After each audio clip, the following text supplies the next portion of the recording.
Welcome to Heart on the Table, a tarot-inspired podcast for mothers, healers, and humans in the messy middle of becoming. Two therapists, two moms, one card at a time. Every week, we pull a tarot or oracle card and explore its symbolism through the lenses of trauma healing, attachment theory, motherhood, and intuitive wisdom.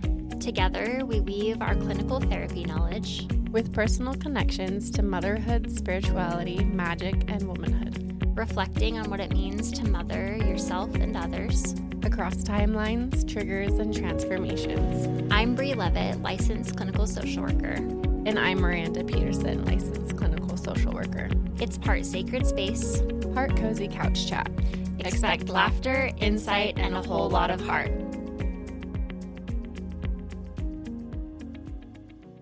Welcome back to Heart on the Table.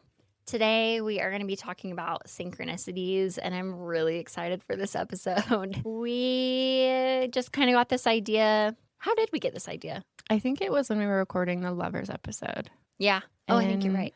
I can't remember exactly what we were talking about, but it did come up, and we were like workshopping in real time on the episode. Yes, that's right. We need to do. There's been just a lot of episodes and a lot of conversations that we've had off the podcast that has just sparked ideas for us.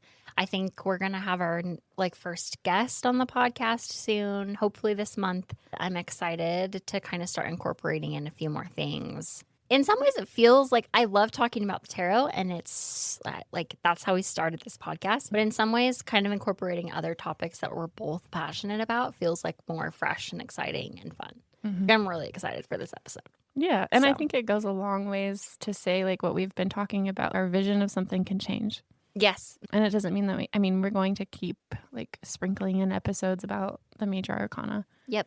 And the tarot. I was telling Miranda yesterday when we got coffee that the time that I was we were talking about otherworldly stuff yesterday, but I was kind of telling her tarot and synchronicities and all of that stuff. I kind of had interest in all of that at the same point, long ago in my life. So it all kind of goes hand in hand. And I think very much ties into how it just ties into my life. And some of the even drive and momentum for this podcast. So thank you so much for being here with us today and for continuing to listen. We really love the fact that it is resonating with so many people. So if you have thoughts, questions, comments, or things to share with us, we'd love to hear from you. I think I want to start off by just talking about the polls or talk about the polls sooner. Yes. And then jump in. Yeah, and I was going to say, too, I want to just put it at the very front of the episode.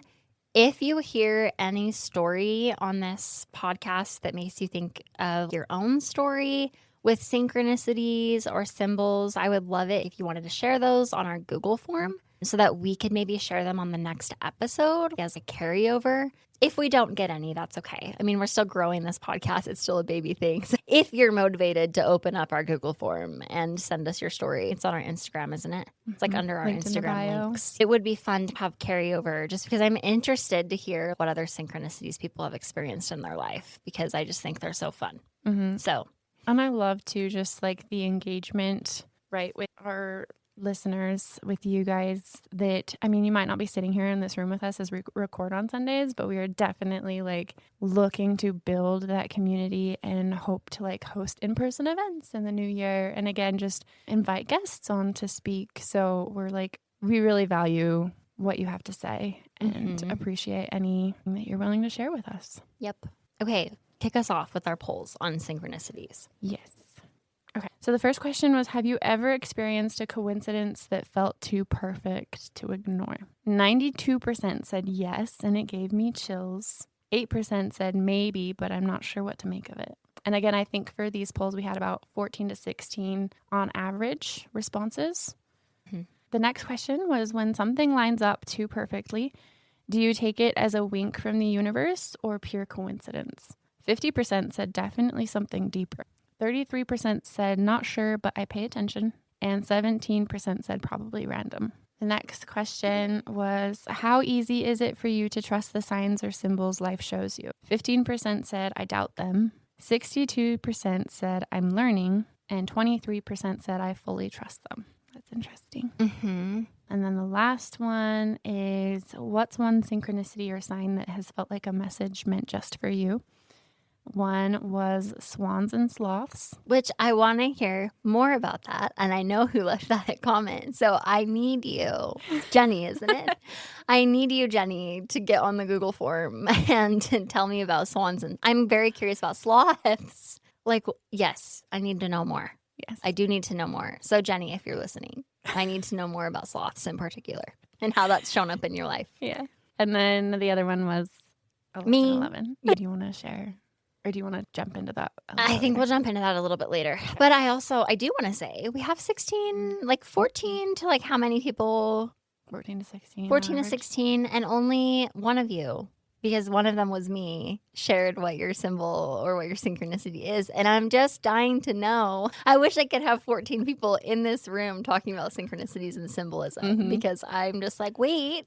But you guys said that you related, but only one person said with what. So I'm so curious about, I would love to do a follow-up episode where we like share some of the synchronicities and symbols that people have noticed in their life. If you feel so inclined to share them on the Google Forms doc. Yes. Mm-hmm. Yes, definitely. How fun would that be to have So like much fun. 14 people in here? I know, talking about Need a bigger synchronicities. space, but Maybe that's our first event. They're just going to come and talk about synchronicities all night long. I do wonder if you know more than I do because you're more into Carl Jung than I am, I think. I do have I a think- section on that. Okay, great. I've just recently recognized as a therapist that I am very Jungian. Mm-hmm. Jungian? Union. Yep. Okay. I'll kick us off. Yeah. I just find I have like some background Mhm. knowledge to synchronicity. So the origin of the term, Carl Jung coined the term. Which, can you tell us who he is? Because I don't know if our listeners know who that is. I mean, he's very popular. I would say most people do. But I did have a friend who was like, can you explain a little bit more of your therapy Yes. background? If you're not inundated with like therapy world, I don't know if you would know immediately who the hell we're talking about. And we're talking about him like everybody knows. Yeah. So Carl Jung was a Swiss psychiatrist who developed analytical psychology and introduced concepts like collective unconscious, archetypes, individuation, synchronicities, things like that. The reason why I am drawn to his work is just because it's so deeply layered with meaning. And I feel like I'm a very meaning-making person. Me too. Like I am very much a symbolism, dreams, what do they mean? Like as a reflection of myself, right? It's all my own interpretation. And I think that that's just another appealing part of why I find so much connection with it is just because it is just learning more about myself. Yeah. And in a world where I think we've talked about before, like we don't know who we are when we look in the mirror or like what our values are or what's important to us or what's really going on for us underneath it all. And I think it connects back even to the tarot, right? Like these are collections of archetypes that have withstood, again, the test of time, right? Because they are so universal to the human experience as a collective that I just think there's so much mystery. There's so much magic to it. And I think that's why it resonates with me. Yeah. I've heard somewhere that if Carl Jung was here today, that he would be considered more of an artist because therapy is such a medical model now. And he was very much like more of the like meaning making, like let's look at the meaning, like more than like let's apply CBT to this thought and pattern that keeps showing up. It was more of like, what does this pattern mean? Yeah. Why is this continuing to show up? Why is this what you're continuing to notice? And I think there's a lot of beauty in the way that he thinks. And I think that like just as therapists, I think there's such an importance in maintaining some of that like knowledge as we're working with clients. Yeah. And I think about the curiosity piece of it too. Like the medical model does not resonate with me very much at all. Like it feels so cold and there's no magic to it. Yeah. This curiosity piece feels very magical. Like to always be curious. I feel like a part of my the inner child can come out and play. Okay, take us back to what you had written down. Okay. So Carl Jung coined the term synchronicities as meaningful coincidences that have no casual connection but feel deeply connected. The purpose of this was the evidence of like the psyche's dialogue with the outer world. So like your inner world and your outer world communicating, and moments when your unconscious can communicate through external events. So just being aware of the little things that happen in the external world that maybe stir something within you, right? Get curious about what's happening for you underneath it all as you go about living in the external world. Yeah. And really building a relationship with your inner world. I think there was a time in my life when my inner world was very rich and colorful and full of meaning. And I don't know that it's always supposed to be that way. Again, like everything, like things come in cycles, and sometimes it can feel very barren or non-existent or dry or just not there. But I think building the relationship with that, like you build your relationship with your intuition. Yeah. Like you build your relationship with your inner child. Like you build your relationship with anything. Like it takes work. It takes consistency. It's not going anywhere, but sometimes that relationship can, fade away or be really strong. And I think that moments that we learn or that we recognize synchronicities happening in our daily life is when we're paying attention. Yeah. The difference between coincidence and synchronicity being that coincidence is random and synchronicity lands with emotional resonance or symbolic meaning. Oh, interesting. So a synchronicity would almost be more like a meaningful coincidence. Yeah. Yeah, exactly. I wrote that in mine too. That's probably where I'm getting that from. Yep, that is where I did write it down. I just wrote Carl Jung, meaningful coincidences. Yes. So the modern interpretation of that being like guidance or alignment, which we've talked a lot about, or like the nervous system's attunement to patterns that mirror like our inner landscape. I think we don't give our nervous system enough credit for like the miraculous things that it's able to do. Yeah. Or that it does do for us. So just paying attention to that. Right. I think also that we are naturally such meaning-making creatures. Did you take the grief class? I think we had that class together, actually. Okay. Who was it? Orson? Orson Welles? I can't remember. I know what you're talking about. Yeah. And he was just like a dude. He was a cool dude who worked up at like primary children's in social work and worked with a lot of grieving parents. Yeah. There was something that he talked about in our class, and that was like the grieving cycle, whatever it is, death, denial, anger, bargaining, depression, acceptance. Cycles of grief. Cycle of grief. Yeah. He talked about the cycle of grief, and he talked about this extra thing at the end of the cycle of grief, which it doesn't really end. Not to say that it does end, right? It's often we go through that not linearly, and we go through it, I personally think, kind of forever. But he talked about in grieving at some point that it makes sense to get to a space where we can make meaning of the loss. And that's any loss. It's not just the loss of a human life. There's a really great book called The Tao of Fully Feeling, and he talks about life as grief. Like everything in life is really a grieving experience, right? Like as we move forward, as we grow older. But Orson talked about just like the importance of making meaning through loss. And that just stood out to me in that class. And I just feel that that's so incredibly important and also can be difficult, right? When we've had or been met with a very difficult loss in our life. And, then someone's telling us, well, you need to make meaning out of that. And I don't think we make meaning until we're ready to. But I do think it's important to have it I just think making meaning out of our losses can be so incredibly powerful. And I really do believe that it's what we're kind of wired to do as humans. I think that in modern day society, we're more disconnected from meaning making, but I do think it's powerful and important. It has been for me. Yeah. I would say the same things. It's important to make meaning of your loss. And if you don't, then you're left with, then you're left with questions. Yep. And questions only you have the answers to because, you're not going to get answers to those questions any other way than what you make of it. Right. And I think it can be empowering and transformative to be able to make sense of why something like that has happened. Well, where should we kick off? Where should we kick off on this? Do you want to jump into 1111? Yeah. So the reason why I was like, oh, we should do synchronicities is because I feel in my life I've had a very powerful experience in connection to 1111, which I know is a very popular one. For some context here, my whole therapy private practice is called 1111 Therapy Co. And the meaning behind 1111 is just kind of like when you see that, like you're on the right path, right? Like keep going, you're on the right path.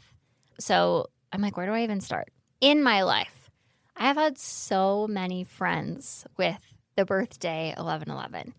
And, that it's coincidental, right?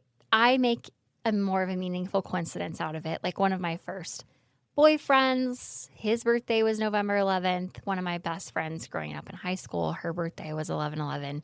And there's just been so many random experiences with people who I get really connected to who have that birthday. Even some clients where I've been like, oh my gosh, their birthday is 11/11. Like that's crazy. And I feel very like close to them. So all throughout my life, that number has just kind of shown up. And I just thought it was interesting. When I was younger, I was just like, oh, here's another person with this birthday. And I too hold the awareness that February 14th is a very popular baby making day, right? So the fact that like I know so many people born, 3 days before November 14th, it's probably a very popular time to be born. However, I still find meaning in it because even though it's a popular day to be born, I personally have had so many experiences with people with that birthday. Mhm. So all this to say, fast forward to 2017. So I'm going to tell the story a little bit here. So my dad and we had a tumultuous relationship. I was an accident baby, to give some context to that. And he and my mom, they just had a tumultuous relationship, right? Like custody battles. My dad actually told my mom, like, I will make your life hell if you bring this baby forward. And he did that. And my dad was a police officer. He had a lot of power.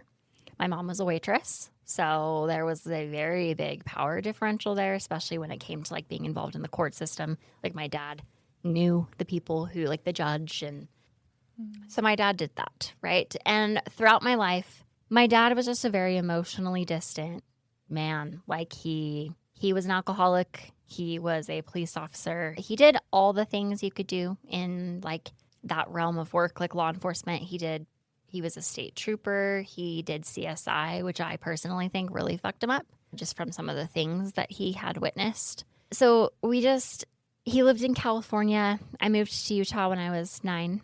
And from then on, started to see him less and less. But somehow, through it all, I always extended the olive branch to my dad.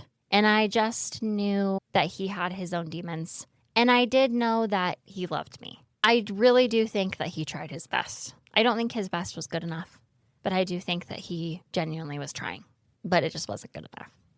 I could say that, you know? He didn't come to my high school graduation, even though he was adamant that he was going to. We just it was very, very distant and tumultuous. And at the same time, I always held this like desire to one day be able to heal that and have a relationship to my dad. My stepmom, who was not any help in us having a healing relationship, she passed away in 2014. And when she died, I was like, oh, me and my dad, we're going to have an opportunity to be closer. Like, this will change things. It didn't change anything.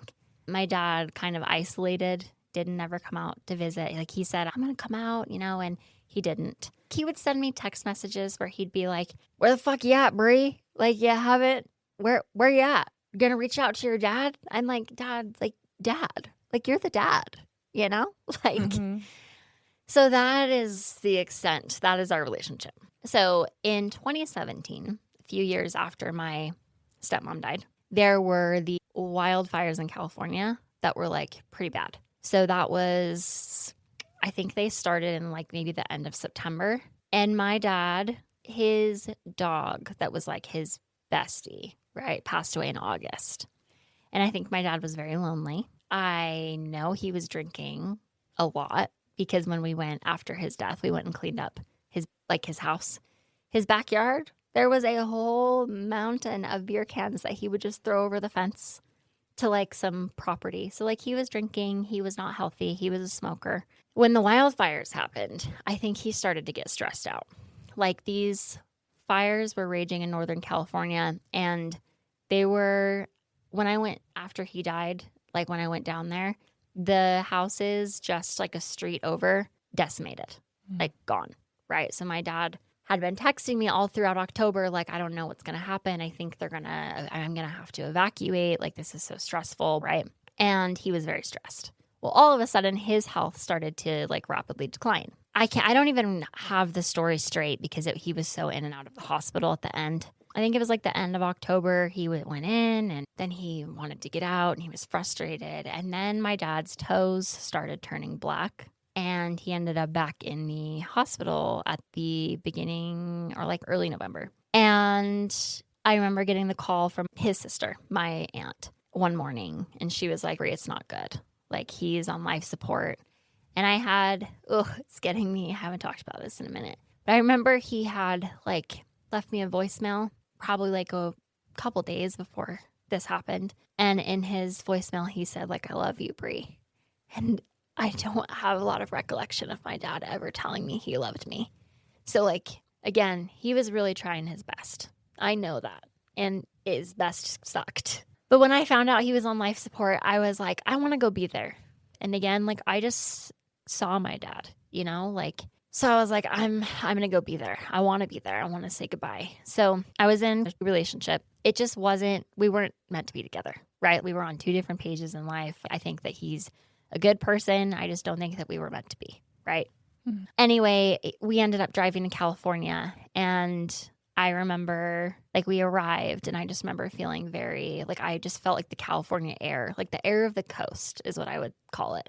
And I just remember like coming apart, kind of sitting with the recognition of like this relationship is never going to have the chance to be healed, And likely, even if he was alive, I don't know that I think that's a fantasy that I have created, that if he had been, if he was going to go on to live, we would have been able to heal and mend and live happily ever after and have this beautiful daddy-daughter relationship. I don't think that's true. Anyway, we go to the hospital to see him and, he was on life support. But when I got there and when he heard me, when I just said like, hi, Dad, and he took the biggest breath, like he knew, like she came, And I said a few words and we went back home and he was still on life support.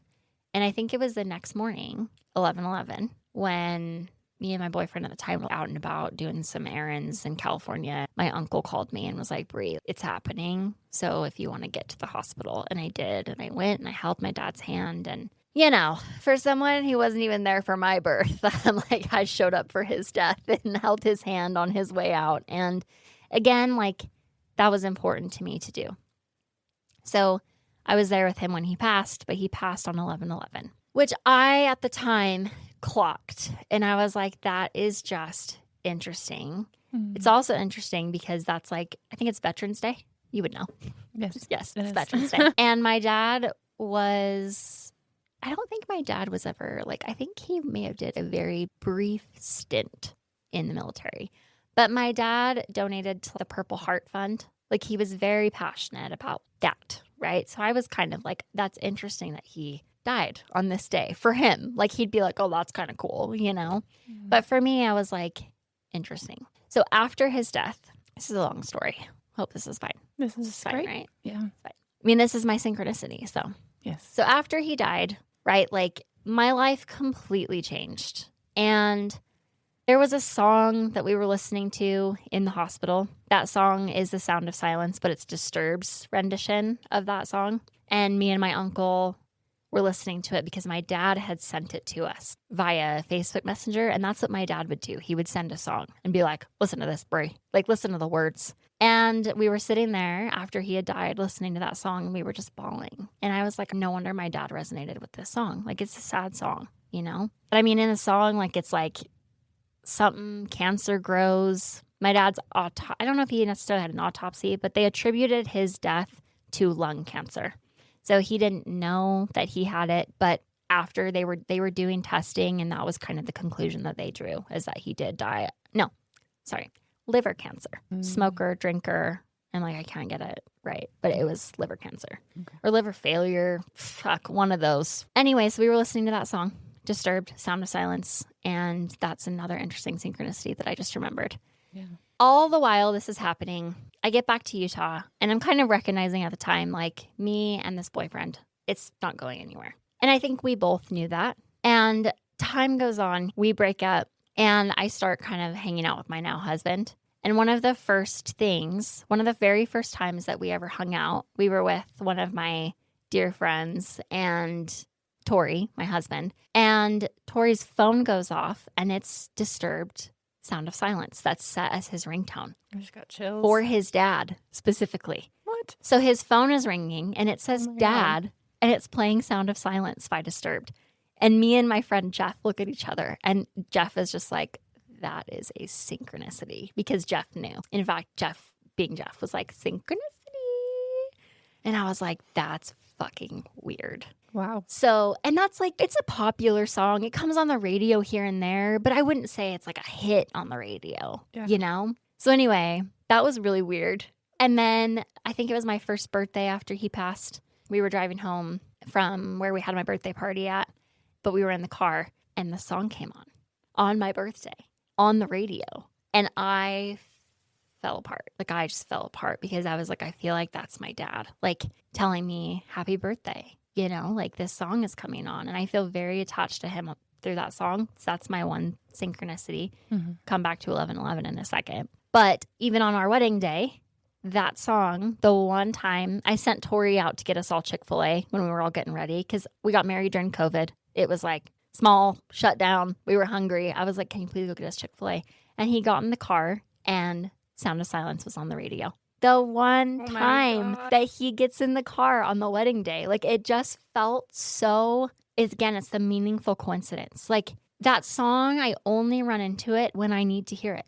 When it comes on and I'm like, oh my gosh, that feels like my dad, you know? So the 11:11 thing, ever since my dad has passed away, I see that number everywhere. You know, when I was quitting my last job to open up my private practice, I was very stressed. And I remember I pulled up to my in-laws' house to drop off my daughter. And I just remember that morning I had some things that I take care of that day, and it was very stressful. And a school bus drove past me, and the number on the school bus was 11:11. Oh my God. When this is more recent, when I was in the hospital after giving birth to my son, there was a nurse who was like hooking me up and doing my needle shit and all that, you know? And she had a little tattoo on her arm that said 11:11. And I started crying. And I was like, I like that number. And she was like, oh yeah, that number means a lot to me. And I was like, you have no idea what that number means to me. And seeing that right now, like, means so much. And we kind of like connected.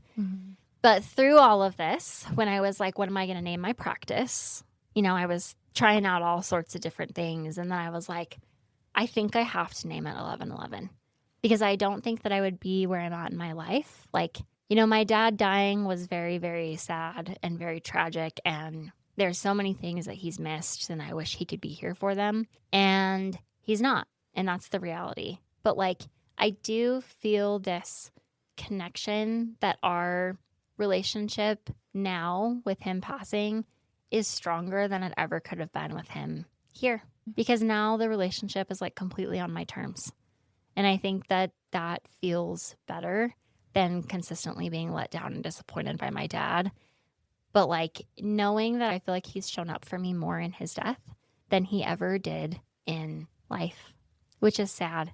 But also, like, I sit with a lot of meaning. When I see that number, I do see it as a message. So that's my big story of synchronicity and the power of it and meaning. Yes. Thank you so much for sharing that. Yeah. And I know that, I mean, you and I have talked a little bit about 11:11 and just some of the synchronicities that you've had with it. But I think this is the like first time that, like, you know, even I am getting like the full big picture. Multiple times I got chills, like my eyes got watery. Yeah. Thank you so much. When people have asked me like, why 11:11? I'm like, let me give you the condensed version. So I guess that's like, that is why I named my practice 11:11. And now anytime anybody asks, you can just give them The podcast episode. You can listen if you wish. I've loved it though. Good. I'm glad. So thank you. Yeah. What is your like synchronicity? I don't know if I have like a huge, like one that stands out or consistently shows up. Okay. I don't know if this is, I guess it's a synchronicity. Okay. Is Here it we a go. meaningful coincidence? Yes. Yeah. Slightly otherworldly.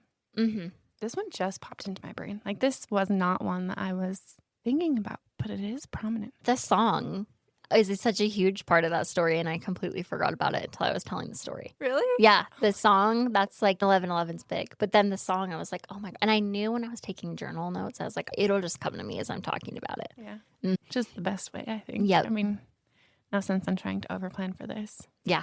It just organically and naturally is the best stuff. Okay, so I guess my synchronicity would be, here we go.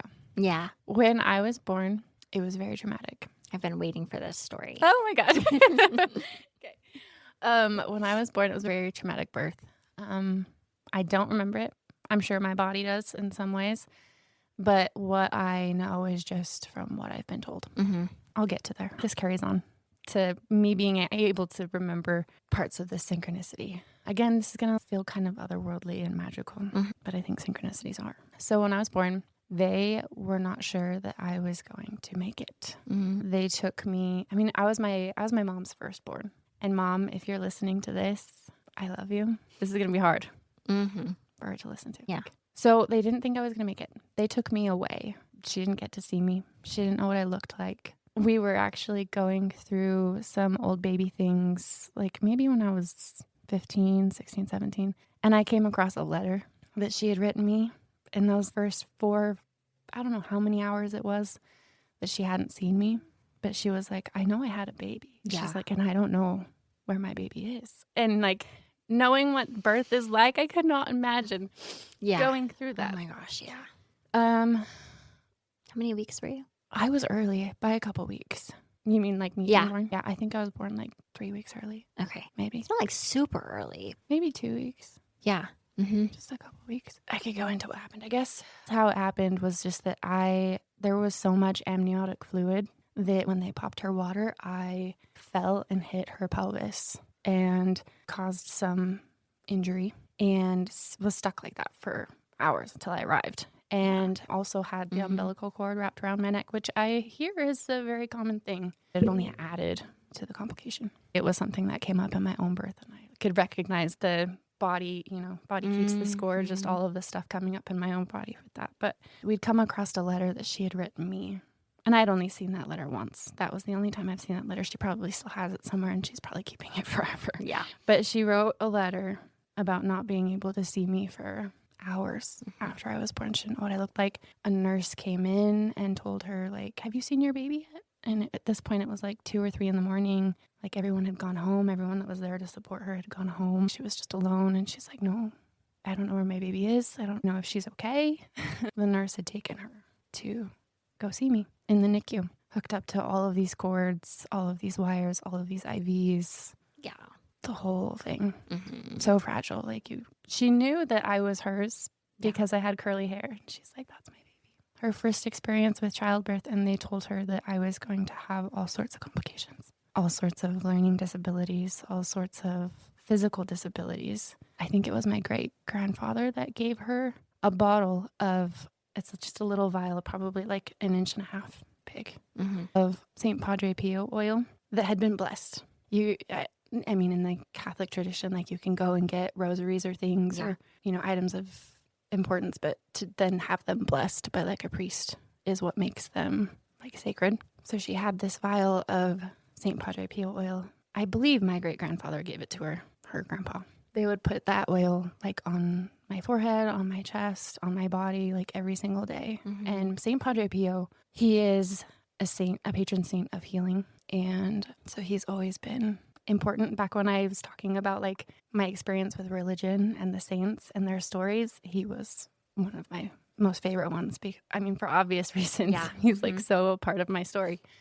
But they put that oil on me every day. And my family, again, the ones that like were going through that experience, attribute like my survival or my ability to have thrived to that oil. And the most like wildest thing about it is that like they used that whole vial, like they used it all up and it refilled. Oh my goodness. Like magic. And it's been used several times in our family in life or death situations, right? Like when it's a matter of, will this person survive? And if they have a lot of life left to live, right? One of my cousins who shares a birthday with me. He had a little girl who had a very traumatic birth and had to have a lot of major complicated surgeries right off the bat. And my mom gave that bottle to my aunt to use on her granddaughter. Mm-hmm.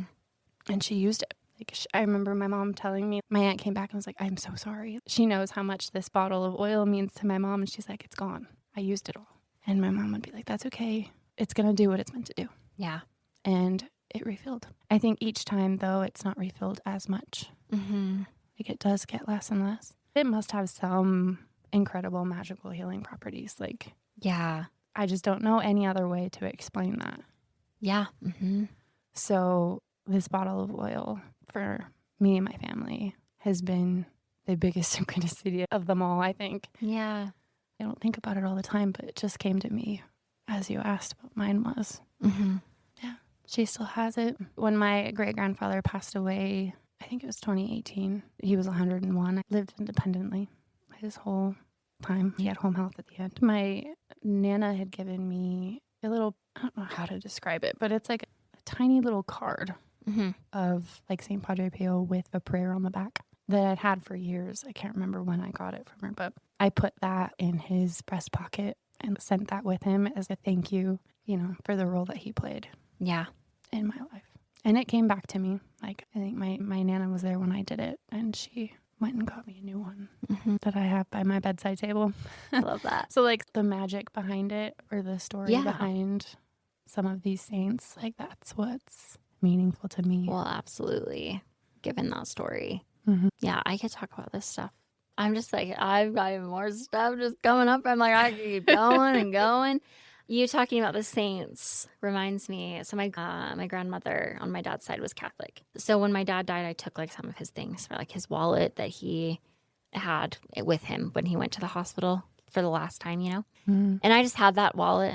Like, I just held on to it. And one day, my husband we were just dating at the time, but I was showing him like my dad's wallet. And Tori was like, there's something in here. Like, there's something, like, I feel something. And I was like, that's weird. Like, what are you talking about? And you could see this little imprint of this little silver, like a little something. And he dug it out of the wallet because it was like a leather wallet. It was compacted in there, Mm-hmm. What is the saint that is associated with guarding law enforcement and...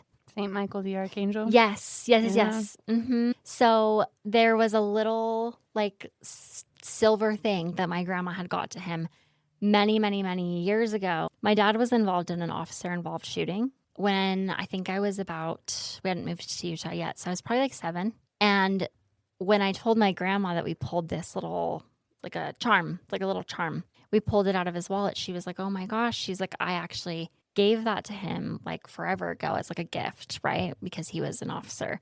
And my dad said when he was involved in that shooting that it fell out of his wallet. So he always felt a very like symbolic synchronicity to that, right? Mm. And then when Tori found that day, I was just like, that is so crazy that you're the one to find that. It's like it was meant for him to find. I feel a lot of synchronicity in how me and my husband came together associated with my dad.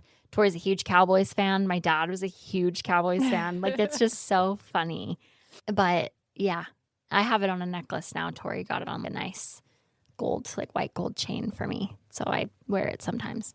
Not really a fan of silver, and it's silver. But yeah, just another one of those little weird winks. Mm-hmm. It felt like a wink because I would have never noticed that. Yeah. But he was like, something's in here.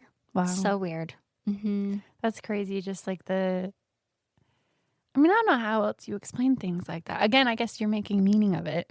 Yeah, absolutely. But it does feel like magic or like a message from beyond. Yep. And I whatever know, that is. Some people just see that.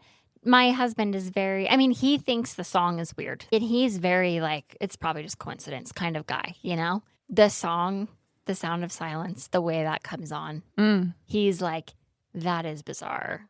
Like, he's bought into that one. Mm-hmm. That one's crazy, but he is very much the type who's just like, I think coincidence just happened. But I look at him and I'm like, how do you think that it's just coincidence? Even with the 11:11 stuff, he's like, yeah, that's weird. And I'm glad that you see meaning in that. That's good, But the only one he's like fully bought into is The Sound of Silence. Mm. So crazy. Yeah. How else do you explain I some of know. those things. Mm-hmm. I do have a couple of notes here. Yes. As we were reflecting on the stories that we Yeah. shared today, that meaning making is actually like a regulation that humans are wired to create patterns, and that noticing the synchronicity can be our psyche's way of regulating uncertainty by forming connection or purpose. Mm-hmm. Again, like going back to the meaning making and understanding, making sense of things that seem incomprehensible. Yeah. Like, why did this happen? How could this have happened? It's interesting for you to call out that, like, your brain kind of trying to help you cope with uncertainty, because that's a big one that I talk about with everyone, right? Like all my clients and myself. I'm always like, we need to be comfortable with uncertainty because life is uncertain. But I also think that figuring out, how do we sit with that life is uncertain. And I think that sometimes making meaning is how we do that, you know? Mm-hmm. Yeah. I think it too is just like another way of our unconscious, right? Unconscious comes up a lot in like our cards as we talk, but like our unconscious way of trying to pay attention, right? Like pay attention to this thing. It might not be quote unquote magical, but it matters what it invokes in us internally. Yes. And that's why I tend to view things as magical, because that's what makes sense to me. Yep. Mm-hmm. I also have here that people experience more synchronicities during liminal times. Oh. Like grief and new love and postpartum or identity shifts, and when boundaries between the unconscious and the conscious are thin. That's so interesting. Like when the veil is thin. Yeah. Which at least is applicable to the two stories that we shared today. Absolutely is. Mm-hmm. Yep. Which is interesting. Mm-hmm. You know, if we're thinking about, is this real? Are these things real? It's interesting to think about we don't even fully understand our brains, like at all. Mm-hmm. You know, we have a good understanding, but there's so much that we still just do not understand, like how our brains even make meaning, right? Yeah. I don't know that I would personally want to know how it works. Me neither. But the fact that we can't figure it out is fascinating. Yeah. You know, like there's just a lot there that we just don't fully understand. But I think even our brains are magical. I think the way that like our neurons keep like firing and making new connections over time I think that is magical. I've seen like little videos of like how that works. And every time I see it, I'm like, that is crazy. Yeah. Mm-hmm. How else do you explain something like that? Yeah. Mm-hmm. Last thing I have here is just the balancing awe with agency. So believing everything is a sign can lead to externalizing your power, and ignoring the signs altogether can sever us from our intuition. So how do we hold them both? That's such a great point, because we also need to hold our power. Yeah. Mm-hmm. And we can't just attribute everything to something else, which is why I think it's important that we remembering that when something is meaningful, it's because you're making meaning. Right? Like, and we can look for signs for a reason to not do something, but also coming back to ourselves and making sure that we get what has to be done. Going back to that aligned choice. Yep. And also learning to listen to our intuition. Yeah. Or letting it inform our choices. I kind of want to pull a card for the end of this episode. Let's do it. I'm going to pull it from the Work Your Light deck.